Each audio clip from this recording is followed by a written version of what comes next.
If living in an area with a top-rated high school is a #1 priority for you, then you've inevitably gone online and found that Poolesville High School ranks as #1 in the state year after year. So what is living in Poolesville all about? Well, that's what I'm going to cover in this video. I'm going to go over the pros and cons, as the locals say it, about what it's like to live here so that you can determine whether or not it's the best place for you to move to. So let's just jump right in. Hey everyone, my name is Eddie Brady with Showcase Real Estate here in Maryland, and I make videos like this every single week about what it's like to live in Maryland, the best neighborhoods, the best towns, and what you should know before moving here. So if you haven't already, hit that subscribe button so you don't miss any of my upcoming videos. So if you're considering moving to Poolesville from out of state, you've probably gone online and realized there's not much information about what it's like to live here. So that's why I'm making this video with what the locals say are the real good and bad things about living here. And I'd like to start off with one of the bad things, because if this is not right for you, you can just turn off the video right here. And that's that the first con of living in Poolesville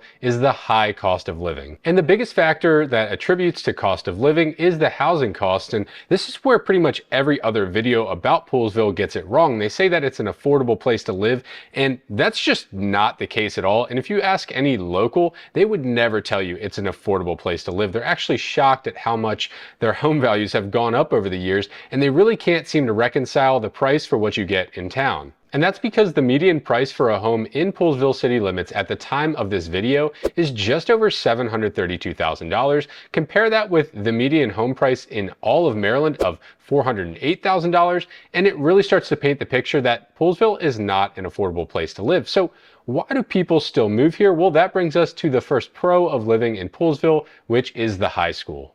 Like I said, you're probably watching this video because you want to live in a community with one of the top-rated high schools in the state, and at the current time of this video, it's #1 in the state on every ranking website. So if you want to be a part of the high school system here, you probably also want to be a part of the culture of the high school, which is so ingrained in the town, and because of that, you probably want to live near downtown. But what if you don't really care about being close to the high school? Is there really any benefit to living near downtown? Well, that brings us to the second con of living in Poolesville, which is there is not a lot of shopping or dining in Poolesville. And the biggest downside of this is that there is no grocery store in Poolesville. Yes, a place that ranks as the 7th best place to move to for families in Maryland doesn't have a grocery store, which is just pretty wild to me. Now, there is one in nearby Darnestown. It's a Harris Teeter. It's about 13 minutes away, but still, to have such a large population and no grocery store is pretty surprising. And other than a couple chain restaurants like McDonald's and Subway, there's only a few local restaurants in town, and if you go to the local restaurants, it's inevitable that you're going to run into people that you know, and that brings us to the second pro of living in Poolesville, which is the true small town feel. Yes, the people in Poolesville all know each other. Everybody knows everybody. And now that can be painted as a negative thing, people talking about each other's business, but there are very few places like this left in Maryland. There's plenty of small towns in Maryland, but they really don't keep the culture. Over time, people just become strangers next to strangers. And in Poolesville, it's not that way. People that own businesses know the other business owners. The farmers know each other here. So it is a very tight-knit community. And if you are going to move here, you will get that true small town charm. And if you do live here and you're talking to locals within the town, you're inevitably going to come across the topic of the town water supply. And that brings us to the third con of living in Poolesville, which is also a pro of living in Poolesville, and that is the town well water system. Now, if you currently are on public water, you know that that likely comes from a reservoir system or a lake and water treatment plants in your area. Or if you're away from those systems, you're probably on your own private well system. But Poolesville operates in the middle. They operate 10 town-owned wells that serve over 6,000 residents with public water. And this is a pro because being in such a rural area, you still have water if the power goes out, which you wouldn't have on your own private well system without a generator. But the con of this is that they just recently found that 2 of the wells had contaminants in it that they're not really sure how to remove from the water. So they took those offline.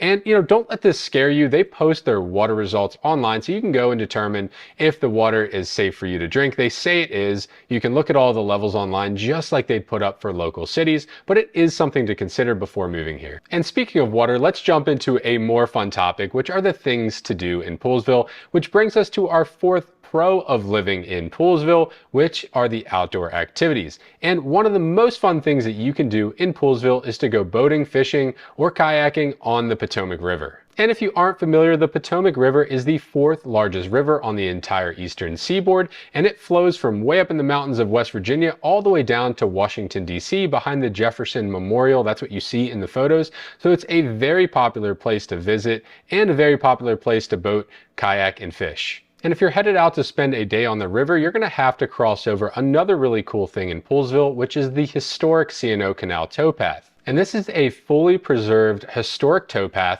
where they would use horses and mules to pull barges down the canal that was parallel to the Potomac River. And in current day, the path itself is fully preserved. You can go on it, you can ride bikes, you can run, you can walk on it. And some parts of the canal itself are preserved by the National Park Service, and you can watch how the old dams and lock systems used to actually work. And this is actually a very popular place to visit by locals in Maryland, Virginia, West Virginia, DC, because you can go all 184.5 miles on this path without turning off anywhere. And people actually make it a challenge. They want to bike the whole path all the way down to Georgetown. And it takes about 2 to 3 days. You have to camp overnight, but it's a really cool challenge. A lot of people do it. And if you're not up for all of that adventure, you can just go out for a leisurely stroll on the path. You can go for a bike ride or a run at any time that you want. And one of the places that you would access the canal and the towpath is at White's Ferry in Poolesville. And this brings up the fourth con of living in Poolesville, which is that the ferry system that would take you from the Maryland side to the Virginia side over the Potomac River is now closed. And it closed in December of 2020 after the owner of White's Ferry and the owner of the land on the Virginia side where the ferry landed couldn't come to an agreement about keeping the ferry running. So because of that, the owners of White's Ferry sold it to someone else who tried to reopen negotiations, which have also fallen through. They've offered bids to buy the land. It's not working out. So now the current owner of White's Ferry is considering selling it to Montgomery County, which is where Poolesville is in, so that they can actually initiate eminent domain over the land on the Virginia side to start up the ferry again. And while this is a lot of local drama that you don't really need to get into, the biggest takeaway for you is that it used to be quick to commute into Northern Virginia to the Leesburg area through White's Ferry, and since it has shut down, you have to go all the way down to the 495 Beltway, which goes around DC, and up Route 7 to get to Leesburg. So it is not convenient at all to get to that part of Northern Virginia, and a lot of the locals in Poolesville were not happy about this. So speaking of commuting, it'll take you about an hour to get from Poolesville to downtown DC with no traffic, but there's almost never no traffic in this area, so don't expect it to take you an hour. If you want more of a sure timeline to get to DC, you would go up to the MARC train in Barnesville. If you hop on that, it'll take you an hour and 10 minutes to get from that station down to DC. So a total time with driving, it's probably an hour, 15 minutes, hour 20 to make it down to DC that way. And if you're needing to commute to Northern Virginia, you're starting at about 40 minutes to a place like Tyson's Corner and going up from there, working your way up to Leesburg. Now again, that's with no traffic, and you rarely see that unless it's a federal holiday with all of the government contractors in the area, but most of the time it's going to take you at least a half hour to an hour longer in this area to commute to DC or Northern Virginia. It's just, they're such busy places, but it's something to keep in mind if you're looking to move to Poolesville, not just for the high school, but because you are working in those areas. Now I'm curious, after watching the pros and cons of living here, would you move to Poolesville? And if you have lived here before or currently live in Poolesville, let us know in the comments below what you think are the pros and cons that we missed in this video so that it helps everyone else watching determine whether or not to move here. And if that's you, if you're considering moving to Poolesville or any of the surrounding areas, please reach out to me. I would be happy to help you. My information is listed below, and you can reach out to me in the description or in the comments and click on the link to schedule a one-on-one consultation with me, and I'll get you set up with a plan so you know exactly how to make your move to Maryland. And as always, if you like this video, make sure to like and subscribe so you stay up to date on all of my videos about moving to Maryland.